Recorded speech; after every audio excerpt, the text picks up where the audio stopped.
Look, retiring a business with the BAR is not for the weak. And if a small business owner tries to process it alone, most likely ma-overwhelm siya with the requirements. But the BAR recently issued a memorandum simplifying the process of closure of business. And this will benefit especially sa mga micro taxpayers. One major change is the no mandatory audit for micro taxpayers.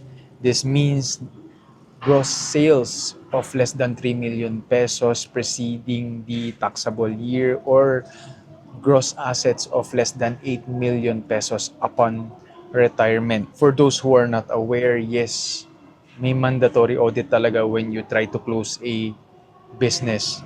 And assuming that there is no outstanding liability, the tax clearance certificate shall be issued within 3 working days. And once napasok mo na siya, hindi ka na magkakaroon or magka-accrue ng mga open cases. So the updated list of requirements were trimmed down to just the Form 1905, updated list of ending inventory, tapos yung mga unused invoices, as well as yung mga original BIR documents issued to the taxpayer like yung mga COR, ATP.